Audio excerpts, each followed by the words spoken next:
Hello my dears, मैं आशा करता हूं कि आप स्वस्थ होंगे, मस्त होंगे, व्यस्त होंगे। आज हम बताने वाले हैं आपको एक्जिमा के बारे में, जिसको हम लोग दाद या बहुत जो दिनाई भी कहता है। बहुत लोग इससे परेशान है। बहुत लोग कहते हैं कि हमने इसको लाखों रुपए खर्चा कर दिया, हज़ारों रुपए खर्चा कर दिया, लेकिन अभी तक वो ठीक नहीं होता है। क्योंकि ये स्किन पर एक ऐसा दाग होता है, इचिंग टाइप का भी इचिंग भी करता है। ये मोस्टली दो फोल्ड के, स्किन फोल्ड के बीच में होता है। जैसे आपका आर्मपिट का एरिया हो गया, थाई का एरिया हो गया, और भी अलग अलग जगह पर हो सकता है। जैसे किसी का फेस पर हो जाना, किसी का हाथ पर, किसी का पेट पर, किसी का पीठ में, बॉडी में किसी भी जगह पर ये हो सकता है। तो आज हम इसी एक्जिमा के बारे में विशेष रूप से जानेंगे, ये क्या है और इसकी क्या क्या कारण बनता है, और क्या इसका इलाज है, क्या चीज़ हमें इसमें खाना नहीं चाहिए, और क्या इसकी रोकथाम है। तो आइए डिटेल्स में बने रहिए मेरी वीडियो के साथ में। देखिए, एक्जिमा एक तरह का फंगल इन्फेक्शन भी है, फंगस से कारण भी हो सकता है। तो ये हमेशा फोल्ड, स्किन फोल्ड के पास होगा। अगर ये बैक्टीरियल होगा तो स्ट्रेप्टोकोकस ऑरियस बैक्टीरिया से ये आपका इन्फेक्शन होता है, जो स्किन पर आपका स्केल टाइप का, स्केली मतलब होता है पपड़ी टाइप का बन जाना, गोला गोला धब्बा टाइप का बन जाना, और रेडनेस आ जाना, बार बार इचिंग होना, ये आपका स्ट्रेप्टोकोकल बैक्टीरिया की वजह से होता है। एटोपिक डर्मेटाइटिस में भी आपका सेम एक्जिमा की तरह देखने में लगेगा। कभी कभी सोरियोसिस हो जाता है तो वहां पर भी आपको कुछ दाद की तरह ही देखने में लगता है। हालांकि दाद जो होते हैं, ये आपका एक्जिमा दो तरह का होता है। एक होता है इंडोडर्मिस एक्जिमा और एक एक्सोडर्मिस एक्जिमा। एक्जिमा जो होता है ये स्किन को अफेक्ट करता है। तो स्किन के 3 लेयर होते हैं, ठीक है। बाहरी लेयर को हम लोग बोलते हैं इपीडर्मिस, बीच वाले लेयर को बोलते हैं हम लोग डर्मिस, और इसके अंदर को बोलते हैं इंडोडर्मिस या हाइपोडर्मिस। तो अगर स्किन का अंदरूनी पार्ट में होता है तो उसको बोलेंगे इंडोडर्मिस एक्जिमा। अगर स्किन का ऊपरी पार्ट में होगा एक्जिमा तो उसे हम एक्सोडर्मिस एक्जिमा भी कहते हैं। इस तरह से एक्जिमा के 2 टाइप है। एक्जिमा होने का मेन रीजन फंगस या बैक्टीरिया या कोई एलर्जेन से हो सकता है।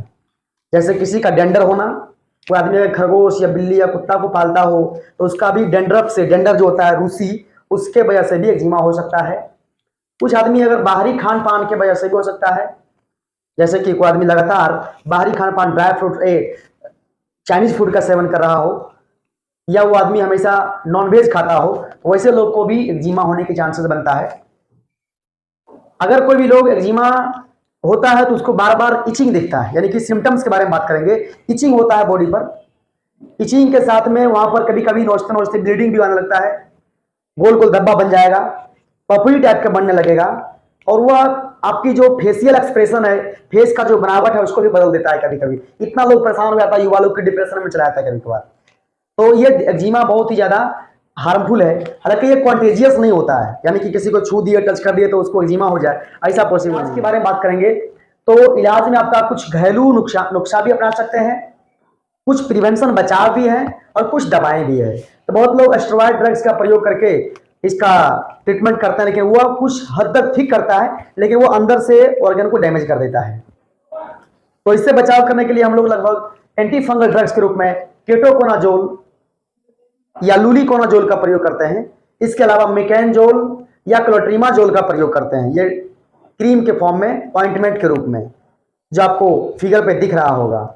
अब देखिए आगे इसके प्रिवेंशन के तरीके क्या हो सकते हैं।